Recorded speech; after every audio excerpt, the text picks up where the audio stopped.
Baik, bismillahirrahmanirrahim. Assalamualaikum warahmatullahi wabarakatuh. Alhamdulillahirabbil alamin. Allahumma shalli wa sallim wa barik ala sayyidina Muhammad wa ala sayyidina Muhammad. Sebelumnya mohon izin perkenalkan kami dari kelompok 6 pada mata kuliah statistik terapan ya. Kita dari IPA. Kemudian di sini saya tidak sendirinya bersama rekan saya Bu Nadia. Dalam hal apa? Dalam membuat tutorial step by step tahapan-tahapan pengolahan data oleh SPSS pada uji ANOVA 2 jalur dengan faktor tertentu ya. Baik, untuk mempersingkat waktu tidak panjang, saya langsung saja kepada tahapan-tahapannya. Langkah pertama di sini akan melakukan uji normalitas nilai residual standar ya. Tahap yang pertama itu. Yang pertama di sini data dulu ya. Udah saya duluan ya karena mempercepat durasi ya. Di sini yang pertama klik variable view dulu, kemudian pada klik pada view itu ada name di sini hasil belajar, kemudian model pembelajaran dan keterampilan pembelajaran. Nah, pada model pembelajaran dan keterampilan di sini kita kasih kode. Model pembelajaran kan ada 3, 1 CPS, 2 PBL kompetensi. Di sini saya memberikan kode CPS 1, PBL 2, 3 konvensional. Kemudian pada name keterampilan PET di sini ya. Keterampilan PET di sini 1 tinggi, 2 sedang, 3 rendah. Nah, gimana caranya ini? Contoh di sini 1 value-nya, 2 labelnya tinggi. Kemudian add langsung. Nah, muncul seperti ini. Nah, kemudian sudah gitu langsung ke data view masukkan sesuai dengan kode ya.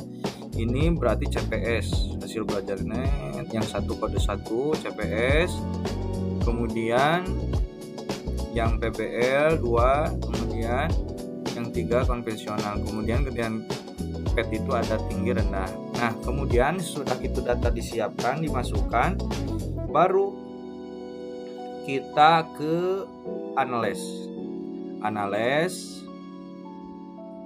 kemudian pilih general linear model, kemudian univariate, kemudian univariate klik. Nah, udah univariate gini. Nah, di sini kan ada univariate ya, kalau misalnya hasil belajar, model pelajaran, keterampilan, kemudian langsung pindahin hasil belajar fisika. Di sini pindahin ke dependent variable. Nah, ini. Nah, gitu. Kemudian model pembelajaran keterampilan PET-nya pada fixed factor. Pindahin 1, 2. Nah, udah gitu baru kita klik save. Di sini ada. Nah, di save itu ada muncul pada univariate save. Klik standardized ini. Gitu. Kemudian klik continue. Sudah gitu klik OK.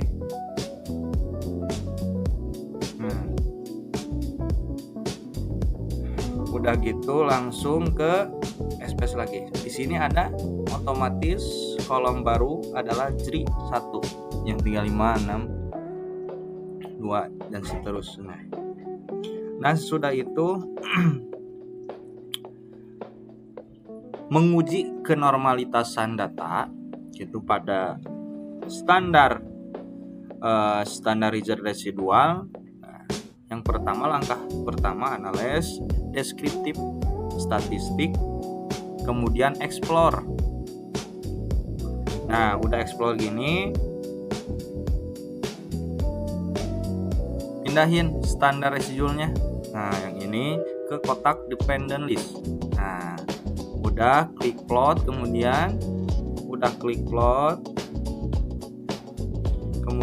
klik plot normality plot with test. Nah, yang ini faktor tetap ya sama. Kemudian ini stem ke centang ya. Kemudian klik continue, kemudian oke. Nah, sekarang ini output SPS-nya ada test of normality. Di sini bisa dilihat ya pada tabel Kolmogorov-Smirnov dan Shapiroil. Kalau Kolmogorov-Smirnov itu 0,20, kalau Shapiroil itu 0,71. Nah, ini bisa diasumsikan lebih dari 0,05. Berarti data berdistribusi normal menurut Kolmogorov-Smirnov atau Shapiroil. Lihat dari tabel. Kemudian lihat dari plotman, nilai plot dari grafik ya, di sini ada grafiknya tidak berjauhan karena normal. Kalau berjauhan itu tidak normal.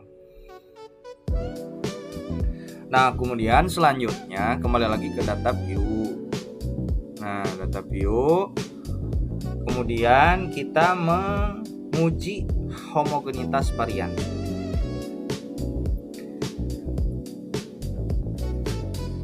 Pengujian varian homogenitas atau tidaknya ya, tidak homogen atau homogennya. Analis general model,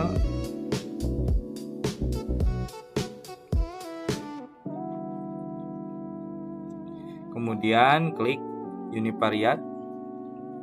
Nah, kemudian pilih shape. Nah, di shape itu ada kan tampil seperti ini ya. Di shape itu hilangkan centang yang standar yang tadi. Nah, udah gitu klik continue. Kemudian variat masih kene di variat ya, univariate. Nah, kemudian plot. Kemudian di plot, pindahkan model pembelajarannya. Model pembelajaran ini ke model pembelajaran itu pindahin ke kotak Sparatel lines. Nah, gitu. Kemudian keterampilan petnya ke horizontal axis. Nah, kemudian sudah gitu add, sehingga di sini ada keterampilan pet model pembelajaran. Kemudian di sini lihat chat, kemudian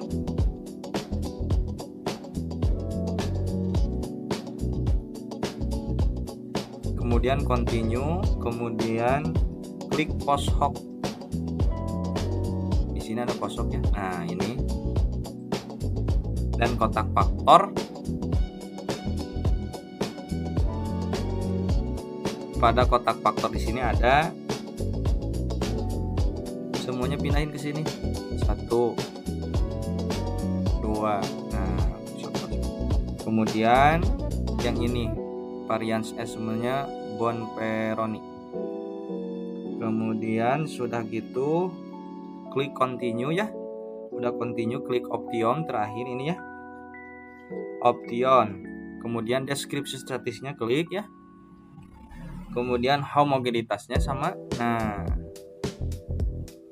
kemudian continue. Kemudian oke. Nah, di sini ada Between subject faktor. Ini mah melihat ya yang kode tadi jumlahnya, ini n jumlah, ini value model pembelajarannya, ini kodenya 1 2 3 ya. Keterampilan ini 1 tinggi, ini sedang, rendah. Kemudian di sini jumlahnya ya, bisa dilihat jumlah CPS, PPL 25 samanya siswanya.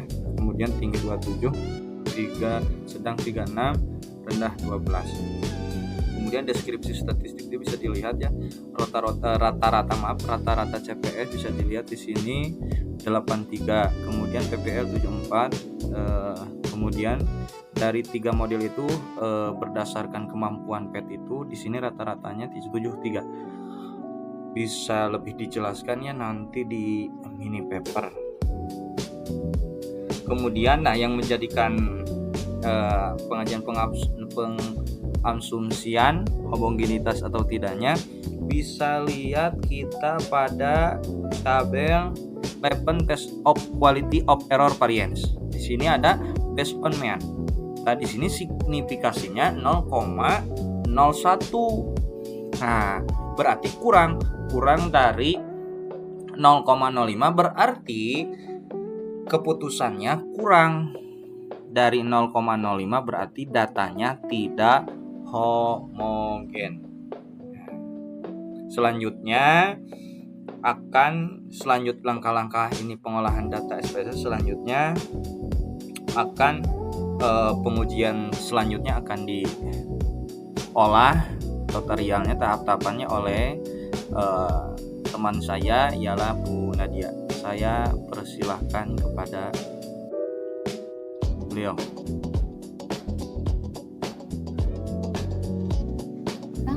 Ada Pak?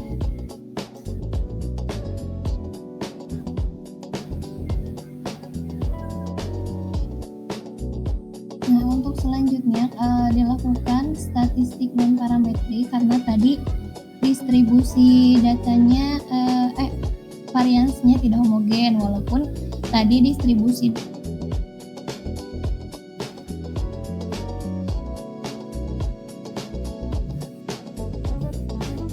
langkah pertama yang dilakukan yaitu kita akan klik analis untuk uji non parametrik atau uji Kruskal-Wallis dan uji median. Nah, ke non parametrik, legasi dialog, ke independent sample. Maka muncul tampilan-tampilan seperti berikut ini. Tampilannya sudah muncul, Pak? Maaf. Udah, yang test for several independent sample-nya sudah muncul.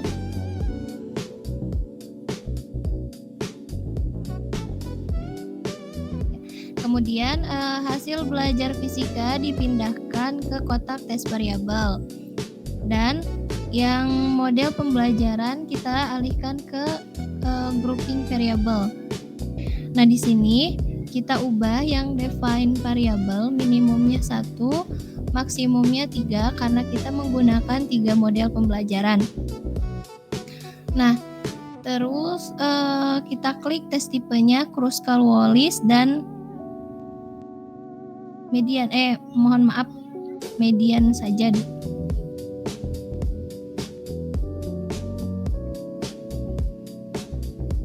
Uji median saja, mohon maaf.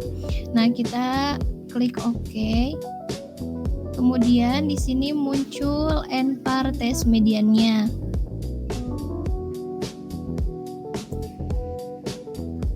Nah, di sini terdapat nilai NPAR tes median untuk kelas CPS siswa yang nilainya lebih dari median sebanyak 24 orang, sedangkan siswa yang nilainya kurang atau sama dengan median itu 1, dan seterusnya untuk kelas PBL dan konvensional. Kemudian kita lihat signifikansi untuk hasil belajar fisika ini dari uji median. Nah, di sini terdapat nilai signifikansinya kurang dari 0,05. Ini berarti sesuai dengan uji hipotesis atau uji probabilitas. Jika signifikansinya kurang dari 0,05 maka H0 ditolak. Hal ini berarti terdapat perbedaan skor hasil belajar fisika siswa dengan menggunakan 3 model pembelajaran tersebut, yaitu CPS, PBL, dan konvensional. Karena terdapat perbedaan ya tadi, kesimpulannya akan lakukan uji Mann-Whitney untuk ketiga model pembelajaran tersebut. Nah, kita uji Mann-Whitney-nya dilakukan berpasangan dua model. kita kembali lagi ke analyze, non-parametric, legacy dialog, dan two independent sample. Nah, di sini kita masukkan hasil belajar fisika, model pembelajarannya, define grupnya. Ini tadi kan grup 1 itu yang CPS, grup 2-nya kita coba dulu yang sama PBL. Nah, main with new, diklik tes tipenya. Kemudian muncul di sini hasil dari uji main with new-nya. Model pembelajaran antara CPS dengan PBL main rank-nya sudah jelas ada perbedaan yang signifikan. Nah, di sini kita lihat hasil signifikansinya kurang. Terdapat perbedaan hasil belajar fisika siswa yang dengan menggunakan model CPS dan PBL.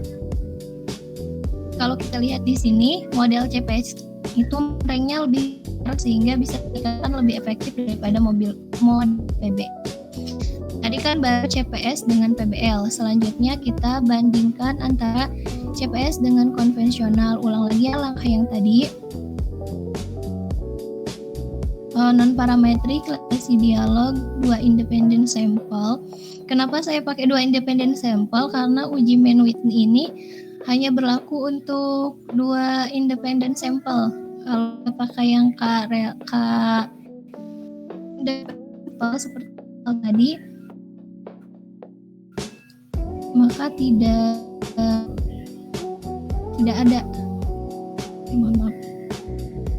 tidak ada uji main with nya. Di sini kita cek CPS dengan konvensional.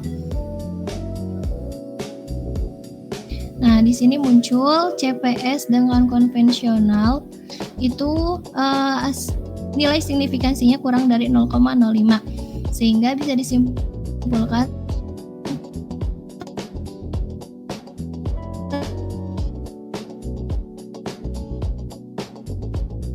hasil belajar lagi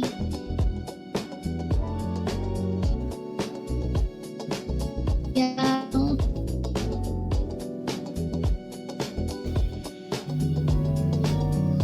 PBL dengan konvensional.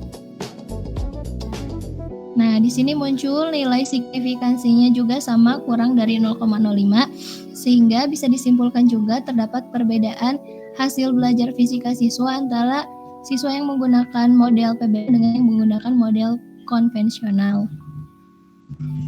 Nah, tadi kan sudah dilihat ya yang pembelajaran terdapat perbedaan. Nah, kita lihat perbandingan antara yang keterampilan PET ini dengan hasil belajar, apakah dia ada pengaruh atau tidak. Kita mulai lagi dengan uji non-parametrik yang uji median tadi. Kita ganti pembelajaran di sini dengan keterampilan PET. Pindahkan dulu ya. Keterampilan PET kita masukkan ke grouping variable.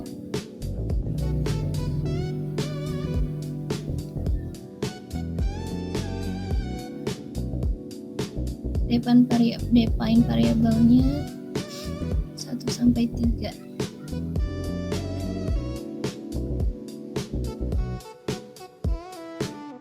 Kita klik OK. Ini npar. Nah, npar test untuk Kruskal-Wallis. Signifikansinya kita lihat lebih dari 0,05 sehingga bisa dikatakan H0 diterima, yang artinya tidak terdapat perbedaan ya. Kemudian disimpulkan dari kedua uji ini, uji median dan Kruskal-Wallis, bahwa tidak terdapat perbedaan atau tidak skor hasil belajar fisika siswa dengan keterampilan PET ini. Satu lagi, lihat interaksinya. Sama ya langkahnya seperti yang tadi. Hanya kita ganti variabel listnya di sini.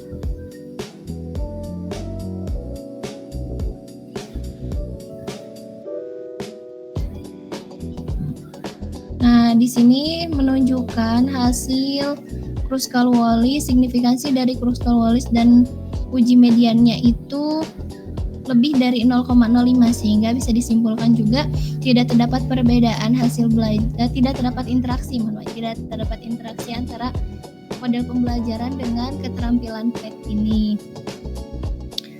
Nah, karena tidak terdapat perbedaan, maka tidak dilanjutkan uji lanjutan untuk menganalisis yang mana, model yang mana atau keterampilan yang mana yang lebih efektif. Hanya tadi saja ya satu yang yang model pembelajaran dengan hasil belajar fisika itu yang terdapat perbedaan, dan tadi sudah dilakukan uji lanjutan yang uji Mann-Whitney. Hanya itu mungkin Pak dari saya untuk uji lanjutannya. Ini masih share screen Pak atau udah keluar? Iya.